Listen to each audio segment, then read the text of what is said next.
How is it possible that the woman carrying the future of the British monarchy with dignity, discipline, and devotion still wears a borrowed crown?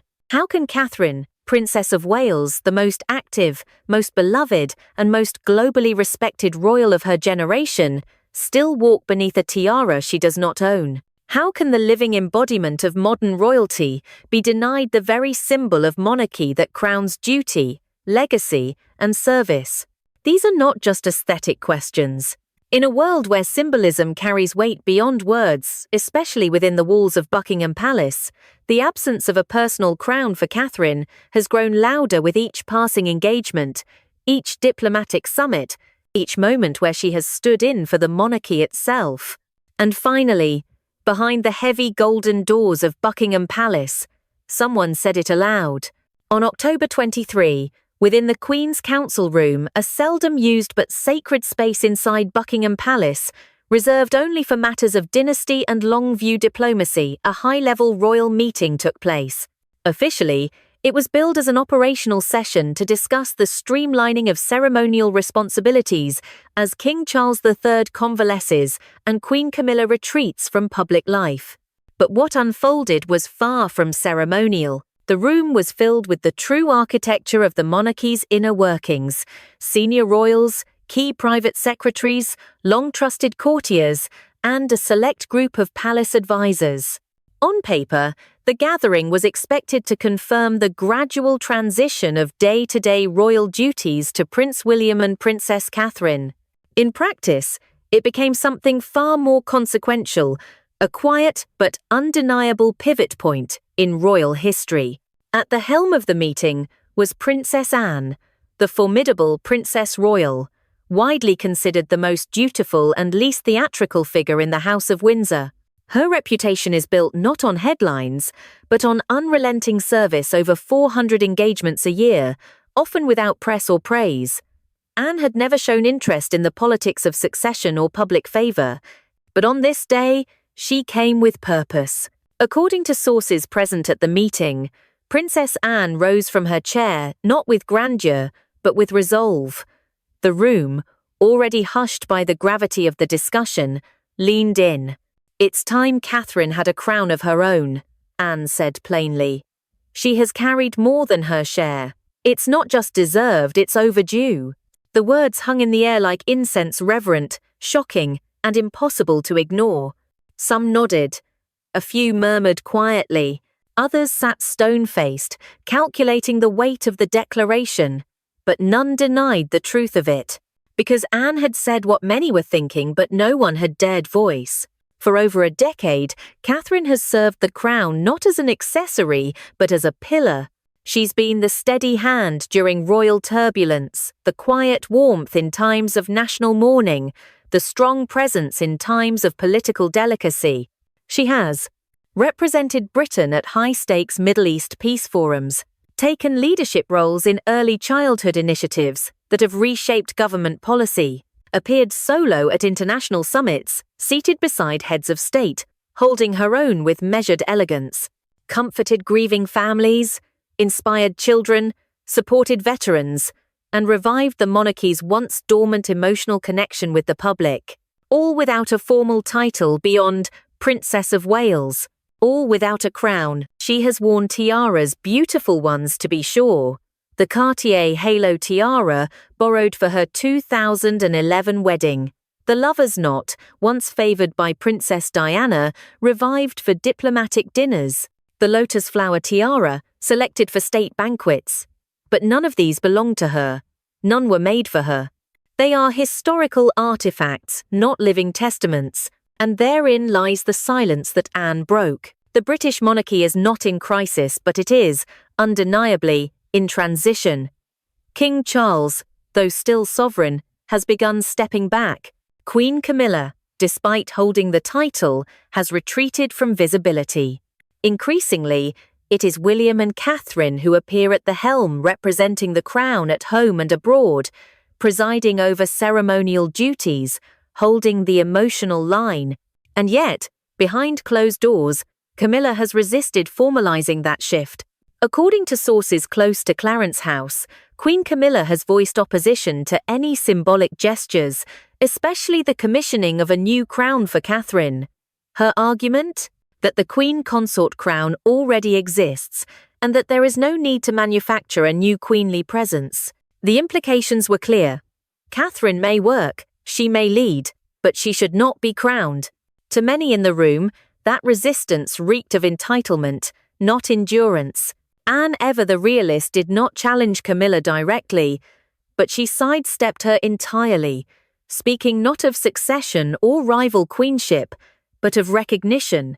A borrowed tiara speaks of lineage, Anne reportedly added. A crown of her own speaks of legacy. What Princess Anne proposed was not about power, it was about symbolic equilibrium. In her view, and increasingly, in the public's, Catherine has become the monarchy's most trusted moral anchor.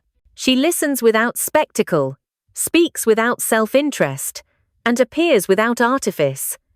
She has earned a place not just at the table but on the mantle of royal legacy. And if the monarchy is to survive into the 21st century, if it is to be relevant, human, and hopeful, then it must reflect those who carry it forward. And so the idea was born. A crown not of conquest, but of continuity. A crown not forged for ceremony, but for service. A crown not passed down, but made, specifically, for the woman who already carries the crown in spirit. As the meeting continued, quiet nods grew into cautious consensus. The idea had taken root. What began as a whisper from Anne became a quiet tide, the monarchy's oldest defender, giving its newest steward her full endorsement. Outside the council room, the world remained unaware. But within those historic walls, the wheel of dynasty had turned not loudly, but unforgettably. And somewhere in a guarded room at Gerard & Co., the royal jewellers, the first unofficial sketches were already being imagined, because Catherine, the woman without a crown, had finally been seen, and soon, the world would see her anew. In the aftermath of Princess Anne's seismic declaration that Catherine deserved a crown of her own, the atmosphere inside Buckingham Palace shifted. It wasn't explosive, no voices were raised, no grand exits made, but the silence that followed spoke volumes. And then came Camilla. Seated near the end of the table, arms folded in a signature pose that many palace staff have come to recognize as resistance cloaked in poise, Queen Camilla made her position clear. According to multiple insiders present at the October 23 meeting, her tone was calm, but her words were anything but neutral. The Queen Consort crown already exists, she said firmly, and I am still the Queen. It was the kind of statement that doesn't need repeating. It lands, not with fury, but with finality, a line in the sand. To those unfamiliar with the intricate ballet of royal etiquette, Camilla's objection may seem technical, but to those inside the palace, it was understood immediately. Camilla was not merely objecting to the design of a crown, she was objecting to the idea of a new queenly presence. Camilla has spent much of her public life fighting for acceptance. From the shadows of scandal in the 1990 seconds to the storm of criticism following Princess Diana's death, her road to queenship was paved with controversy, rehabilitation, and carefully managed appearances. Her eventual coronation beside King Charles in 2023 was seen by some as a quiet victory, the final legitimization of a once contested role. But legitimacy earned through endurance is not the same as legitimacy earned through public trust and visibility. In the months since King Charles began withdrawing from regular engagements due to health concerns, it has been Catherine, not Camilla, who stepped in to anchor the monarchy's image. While Camilla remained largely within the confines of private estates and familiar circles, Catherine appeared on the ground, speaking with children, hosting global leaders, and representing Britain's modern face abroad. And therein lies the unspoken tension. To Camilla, the crown is a reward for survival, the final jewel earned after decades of being second-guessed. To Catherine, the crown has never been the goal. It is the result of duty fulfilled, not power claimed. That distinction, though subtle, has reshaped the internal hierarchy of the palace, and Camilla feels it keenly. Inside royal circles, the phrase symbolic power is treated with more seriousness than some laws of parliament. Titles, jewels, and rituals may seem quaint to outsiders, but within the firm, they function as currency silent indicators of status, favor, and functional control. So, when Princess Anne proposed that Catherine should receive a new personal crown, Camilla's alarm was not superficial, it was strategic. Because a crown is not just a piece of jewelry, it is recognition made visible. And if Catherine receives her own crown with a public debut, a designer pedigree, and emotional symbolism woven into every gemstone, then Camilla's reign, however legitimate on paper, will be seen as inherited. Catherine's, by contrast, will feel earned. In a monarchy where perception is survival, this is not a minor difference. According to palace aides, Camilla has since declined to attend certain high-profile events where Catherine would be the primary representative. Where once joint appearances were expected, they are now evaluated case by case. Briefings are more divided, statements are more carefully worded. Invitations now increasingly read, Their Royal Highnesses, the Prince and Princess of Wales, not Their Majesties. No public statement has been issued by Camilla's office, no press release has countered the rumours, but her absence has become her message. And it's not just symbolic, it's operational. Senior staff now face a quiet schism inside the institution. Clarence House traditionalists aligned with Camilla, and Kensington Palace realists rallying behind William and Catherine. While Anne has not formally chosen sides, her stance has made it abundantly clear where her allegiance and her belief in the future lies. It's about recognition versus reservation. It's about service versus symbol. It's about whether the monarchy evolves by affirming those who lead or defending those who arrived first. Camilla may never say it aloud, but to many watching from within the palace gates, her resistance is not about tradition, it is about holding on to a reign that the public never fully embraced. And that resistance, gentle as it may seem, is delaying what many now consider inevitable. Catherine's crown is coming. The only question now is how gracefully or how grudgingly the current queen will make space for the next. What does a crown represent in the 21st century? Once, it meant conquest. Later, it symbolized continuity. But today, in the hands of a woman like Catherine, it may finally come to mean connection. While much of the public was still reeling from the quiet drama unfolding within Buckingham Palace, the wheels of creation had already begun to turn elsewhere in a centuries-old workshop tucked behind the discreet facade of Gerard & Co., the crown jewellers to the British royal family since 1735. There, surrounded by dusted sketches of coronets past and drawers of gemstones with whispered histories, a team of master artisans, royal historians, and symbolism experts were called in for a new assignment. But this was not just any crown. This would be the first crown in modern British history created not for a reigning monarch, not for a woman born to rule, but for a woman chosen by the people, affirmed by public service, and anointed not through inheritance, but by unwavering dedication. From the very first design brief, it was made clear that this would not be a crown of excess or imperial bravado. According to insiders involved in the early creative sessions, Catherine herself requested that the piece be lightweight, sustainable, and transformable, an echo of the values she has consistently upheld in her public life. The design is said to reflect grace in strength and compassion in permanence. Here are the key elements, as revealed by palace sources and confirmed by collaborators at Gerard & Co. Platinum lattice framework. Chosen over traditional gold, platinum is lighter, stronger, and more modern. It symbolizes durability without burden, a fitting metaphor for Catherine's approach to royal life: steady, silent, and strong. Cornish diamonds. Sourced from within the United Kingdom, these diamonds ground the crown in domestic heritage and support local craftsmanship. No colonial jewels, no contested stones, just roots. Queen Mary's sapphires. 4 deep blue sapphires repurposed from Queen Mary's private collection symbolize wisdom, loyalty, and lineage, a nod to tradition, but also a reclamation of purpose. Mozambique ruby, centerpiece. A bold red ruby sits at the crown's heart, chosen to represent a heart that serves. This single stone embodies Catherine's ethos, not to rule over, but to serve beside. South Sea pearls. Interwoven into the crown's curves, these rare pearls signify emotional wisdom and maternal strength, both of which Catherine has demonstrated not just as a mother of 3, but as a guiding figure for a nation. Ethically sourced emerald inlays. Soft green flecks sparkle through the lattice, representing renewal and environmental stewardship, both of which are central themes in Catherine's advocacy work.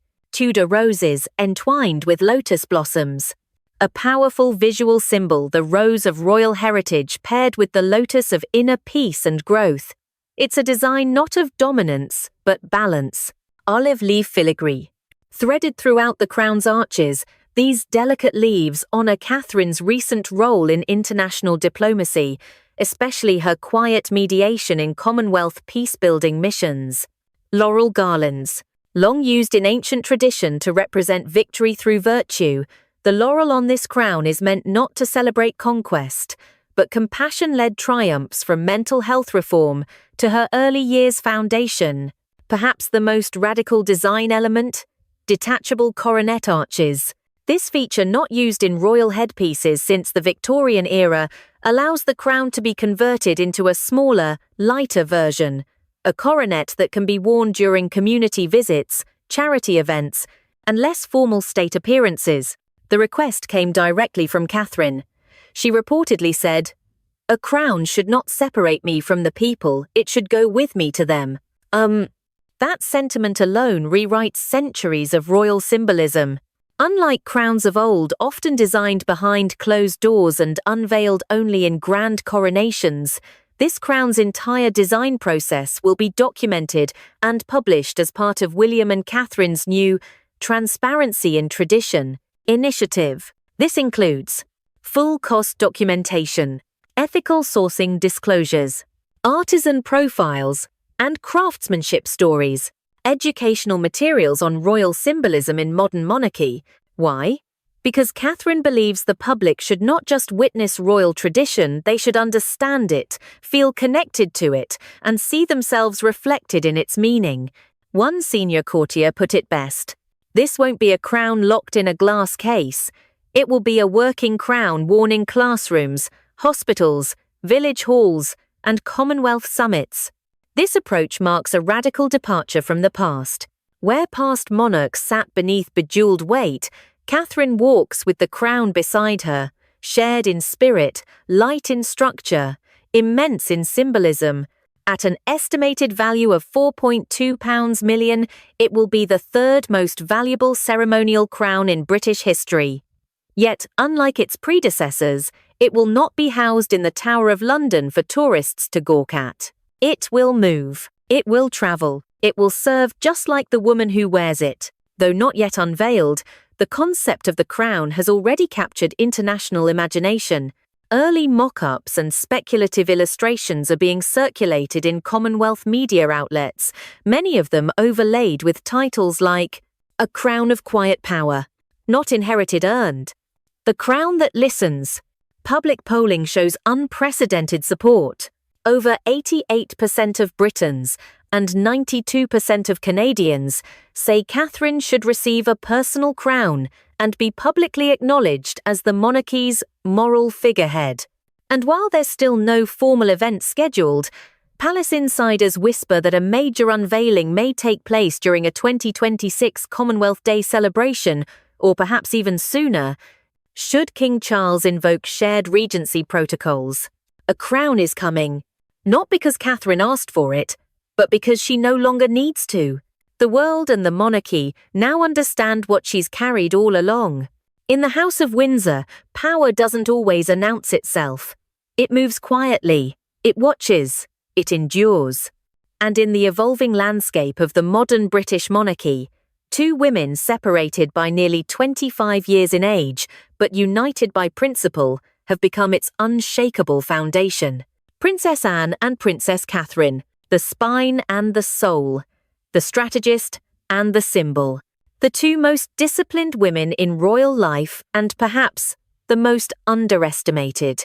They do not seek the spotlight. They rarely offer emotional interviews. They do not measure influence in headlines, but in service rendered. And in doing so, they have slowly redefined what royalty means in the 21st century. Insiders say Anne and Catherine are not close in the traditional sense. They don't exchange frequent texts. They don't lunch together weekly. But there is a mutual respect so deep it transcends warmth, it becomes allegiance. Their relationship is built on the unglamorous truth of royal life. The speeches no one notices, the hours spent reviewing security briefings, the handwritten notes to bereaved families, the untelevised handshakes that change lives more than any balcony wave. In short, they recognize in each other the kind of royal that doesn't ask, but acts. When Catherine first entered the royal fold in 2011, Anne famously no-nonsense kept her distance. Perhaps out of caution, perhaps out of principle, but she watched. She watched Catherine navigate tabloid storms without complaint. She watched her raise 3 children without nannies in the press view. She watched her take on initiatives like early childhood reform, not for applause, but because she believed they mattered. Over time, that watchfulness became respect. And in recent years, it has transformed into something far more powerful: protection. Anne has slowly but deliberately moved Catherine into higher briefings, extended invitations to private audiences with Commonwealth leaders, and most significantly stood up in the Queen's Council room and publicly endorsed a crown in Catherine's name. It was a moment loaded not just with symbolism, but institutional weight. Because Anne does not flatter, Anne does not posture, and Anne does not speak unless the future of the monarchy depends on it. Together, Anne and Catherine have formed a new kind of royal code, one built not on inheritance, but on responsibility. They operate with restraint, they embody stability, and in a family often pulled between tradition and modernity, they have created a bridge. They are not queens by title, but queens by conduct. They are not thunderous, but they are immovable. They do not lead with charisma, but with quiet competence. This is why palace aides now refer to them as the monarchy's operational core. With King Charles increasingly withdrawn and Queen Camilla guarding her symbolic turf, Anne and Catherine have stepped forward not with trumpets, but with clipboards. They show up, they get things done, and they expect no fanfare in return. What makes Anne's support of Catherine so poignant is not just personal, it's generational. Anne was Queen Elizabeth II's most loyal child, the one who embodied the late monarch's mantra, "Never complain, never explain." In Catherine, Anne sees that legacy carried forward not as mimicry, but as mastery. She sees a woman who does not require ceremony to command, who does not seek credit, but earns it anyway, who walks a few steps behind, not out of submission, but out of strategic patience. Anne knows that real queenship is not about what you wear on your head, it's about what you carry on your shoulders. And Catherine has carried everything. Together, Anne and Catherine are quietly guiding the monarchy through its most fragile transition since the post-Diana era. They are anchoring the institution on purpose, not pomp. Catherine is the monarchy's moral compass, the voice of the people, the soft-power diplomat, the maternal figure for a new generation. Anne is the monarchy's steel spine, the enforcer of tradition, the no-nonsense mentor, the guardian of legacy. Their partnership, whether planned or not, is now the most stabilizing force inside the palace. And when Anne stood to declare, "Catherine deserves a crown of her own," it was not just a moment of advocacy. It was the most powerful woman in royal infrastructure passing the torch without fanfare and placing it in the safest possible hands. You can stop a coronation. You can delay a ceremony. You can stall a design, withhold a title, argue over tradition. But you cannot stop a nation from choosing its queen. And that is precisely what has happened. Even before the first platinum thread of Catherine's proposed crown is forged, she has already been crowned not by decree, but by devotion. Across the United Kingdom, Commonwealth nations, and even international observers, a new truth has emerged. Catherine, Princess of Wales, is already the beating heart of the monarchy. She is its clearest compass, its most trusted voice, and its living legacy. The people see it, the palace feels it, and no official title can change what has already taken hold in public sentiment. Within 72 hours of the October 23 Buckingham meeting, where Princess Anne proposed a personal crown for Catherine, public polling agencies saw a dramatic surge in interest and opinion. A YouGov poll conducted across the UK revealed 89% of respondents believe Catherine is the most respected working royal. 86% agreed she represents the future of the monarchy better than any other member. A staggering 91% of women aged 25-55 said they would support a crown being commissioned in her honour. In Canada, Australia, and New Zealand, pro-monarchy sentiment increased for the first time in nearly 5 years, directly linked to Catherine's visible leadership during recent public engagements. Media outlets across the globe carried headlines such as, "Catherine crowned by the people," "Queen of Hearts," "With or without a crown." Anne spoke it, we felt it for years. This wasn't PR, this was instinct made visible. While the palace deliberated in whispers, the internet roared.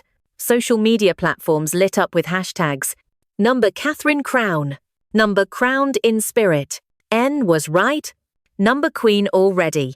Tens of thousands of users posted tributes from mothers inspired by her parenting, to veterans moved by her compassion, to environmentalists praising her climate efforts.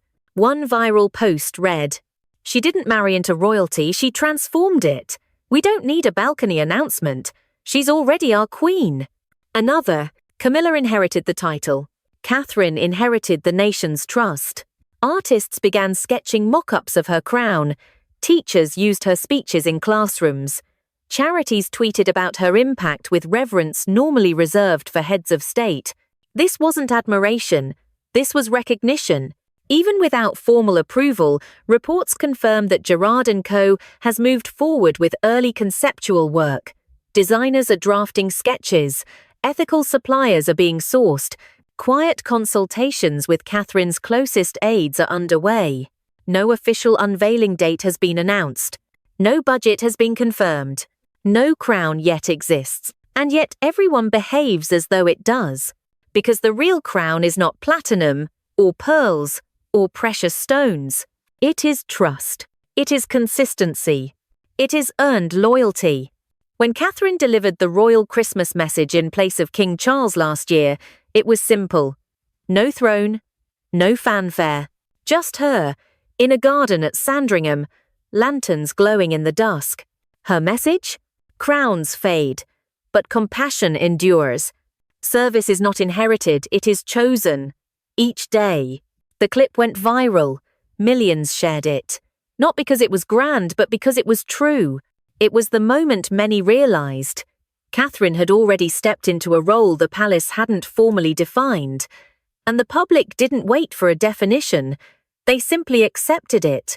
Whether or not Queen Camilla formally consents, whether or not King Charles invokes regency clauses, whether or not a coronation is ever held, the monarchy has changed.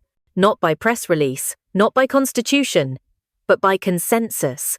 It is no longer defined only by succession, but by service. No longer held up only by title, but by trust. No longer waiting for crowns, but choosing its queens. And the woman the people have chosen is Catherine. The British monarchy has never needed noise to change. Its greatest shifts, abdications, successions, revolutions of symbolism have often begun in silence.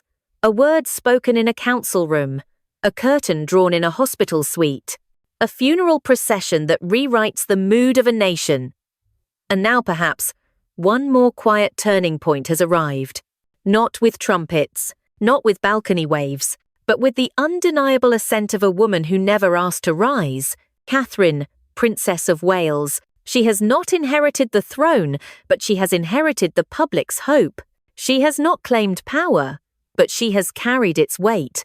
She may never be crowned in the gilded halls of Westminster Abbey, but in classrooms, in clinics, in the homes of millions across the Commonwealth, her reign has already begun. For years, she walked a few steps behind titles, behind traditions, behind expectations, set not by her, but by a family defined by centuries of rules. And yet, she never stumbled. She listened before she spoke. She acted before she insisted. And now, the crown has caught up to her not by decree, but by necessity. It is Catherine who meets grieving families without a script. Catherine, who stands before global leaders with empathy and fluency. Catherine, who has become the face of a monarchy searching for meaning in a modern world. That is why the crown designed for her must reflect more than legacy. It must reflect life. Where other queens have inherited robes, Catherine wears rolled-up sleeves. Where others have led with authority, Catherine leads with presence. She is not reforming the monarchy through edicts, but through example. And it is working. Charity participation has increased where she appears. Commonwealth Youth Summits report record engagement after her speeches. Mental health organizations cite her support as transformative, not symbolic. She has changed how power is seen from above to beside. It is no accident that Princess Anne became her defender. Anne, the last true guardian of Queen Elizabeth's original values, chose Catherine as the standard-bearer not because of public favour, but because of monarchical instinct. She's not crowned by bloodline, Anne is rumoured to have said. She's crowned by conduct. And in those words, a doctrine was born, one that defines this new chapter. The monarchy will endure not through relics or rituals, but through relevance. And relevance now has a face. It's easy to focus on platinum and pearls, on the Cornish diamonds, on the detachable coronet, on the Mozambique ruby pulsing at its centre like a heart. But the crown that truly matters is invisible. It is the trust Catherine has built, engagement by engagement, crisis by crisis, decade by decade. No jeweller can craft it, no monarch can bestow it, no rival can undo it. It is the crown of trust, and in the story of modern royalty, it may be the only one that truly matters. Perhaps one day, there will be a formal regency. Perhaps King Charles will step back completely. Perhaps Queen Camilla will gracefully acknowledge what has already shifted. But even if none of those things happen, the change has already come. Because across every corner of the realm, the people have made their decision. They see a queen, not in waiting, not in title, but in truth. When the history books write this chapter of the Windsor dynasty, they may not mark it with a coronation date or royal proclamation. Instead, they may quote a moment, a whisper, a declaration made not by a king, but by a sister. Catherine deserves a crown of her own. And perhaps they'll add one more sentence spoken not by royalty, but by millions who quietly agreed. She already wears it.